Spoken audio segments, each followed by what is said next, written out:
Sayan tuition সেন্টারের পক্ষ থেকে সমস্ত ছাত্রছাত্রীদের শুভেচ্ছা বার্তা জ্ঞাপন করছি। প্রতিবারের ন্যায় প্রতিদিনের ন্যায় পরীক্ষার আগে যে আমরা superfast last minute suggestion presentation করি, আজকেও আমরা প্রেজেন্টেশন করছি। আগামীকাল মাইনর বাংলা পরীক্ষা রয়েছে, তাই মাইনর বাংলা পরীক্ষার last minute superfast suggestion presentation করছি। আমরা জানি মাইনর বেঙ্গলিতে তোমাদের দুটো টপিক থাকে, একটা ছোট গল্প এবং উপন্যাস রয়েছে একটি পার্ট, একটি ছন্দ অলঙ্কারের পার্ট। আমরা যে সাজেশনটি প্রেজেন্টেশন করছি তা হলো ছন্দ অলঙ্কার থেকে আমরা কি কি প্রশ্ন পড়ব সেই বিষয়ের উপর নির্ভর করে।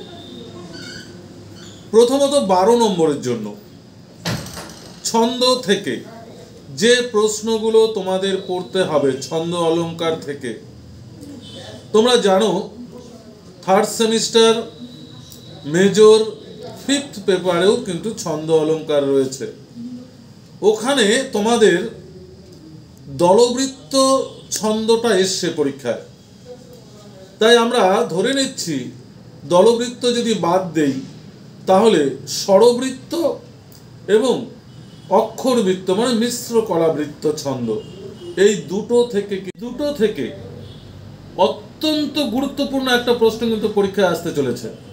তবে এর মধ্যেও আমরা বলতে পারি মিশ্র কলাবৃত্ত ছন্দটা পরীক্ষার জন্য বেশি ইম্পর্টেন্ট। তবে কোশ্চেনটাকে অন্য পরিভাষা দিয়ে প্রকাশ করা যেতে পারে।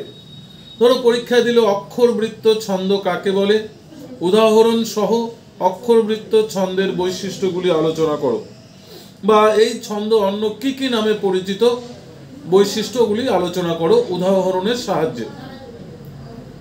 এরপর আমরা এই দুটো যদি পড়ি, আশা করি একটা প্রশ্ন আমরা ছন্দ থেকে কমন পাবই 100% আমি বলে দিতে পারি।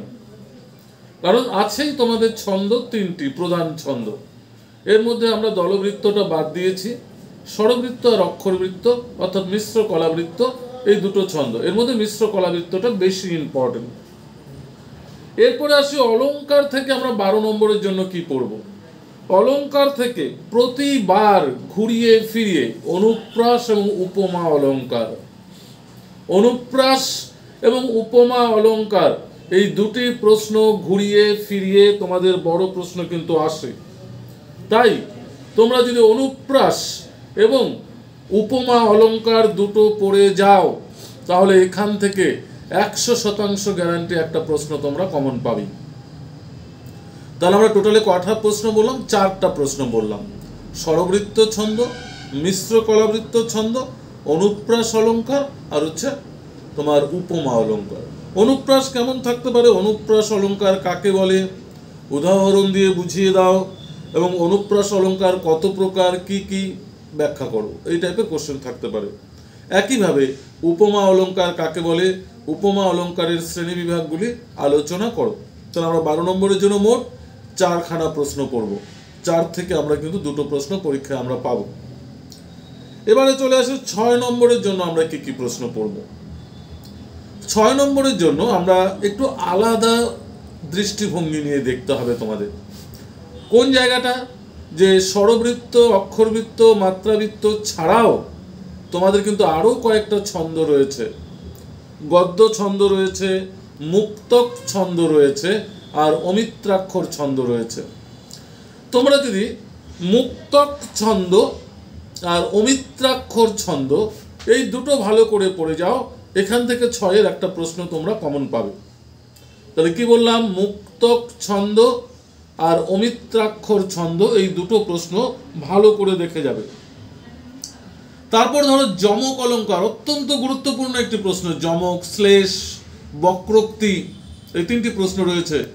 যমক অলঙ্কার কাকে বলে, শ্রেণী বিভাগ আলোচনা করো। শ্লেষ অলঙ্কার কাকে বলে, এর শ্রেণী বিভাগ আলোচনা করো। বক্রোক্তি অলঙ্কার কাকে বলে, এর শ্রেণী বিভাগ আলোচনা করো। তবে যমকটা বেশি ইম্পর্টেন্ট। এরপর ধরো ছন্দ নির্ণয় থাকতে পারে মানে কি থাকবেই। ছন্দ নির্ণয় এবং অলঙ্কার নির্ণয়, অনেক ছন্দ রয়েছে, যেমন ধরো 1-2টা উদাহরণ আমি বলছি তোমাদের। বাঁশবাগানের মাথার উপর চাঁদ উঠেছে ওই, মাগো আমার শোলক বলা কাজলা দিদি কই। এই যে ছন্দটা দেখে যাবে। তারপর ধরো, কে মেরেছে কে ধরেছে কে দিয়েছে গাল, তাই তো খুকু ভাত খায়নি, রাগ করেছে ভাত খায়নি কাল। এরকম ধরনের যে ছন্দগুলো রয়েছে, এই ছন্দগুলো কিন্তু তোমরা একটু দেখে যাবে। এছাড়াও অলংকার রয়েছে। অলংকার ছন্দ সাধারণত কমন হয় না।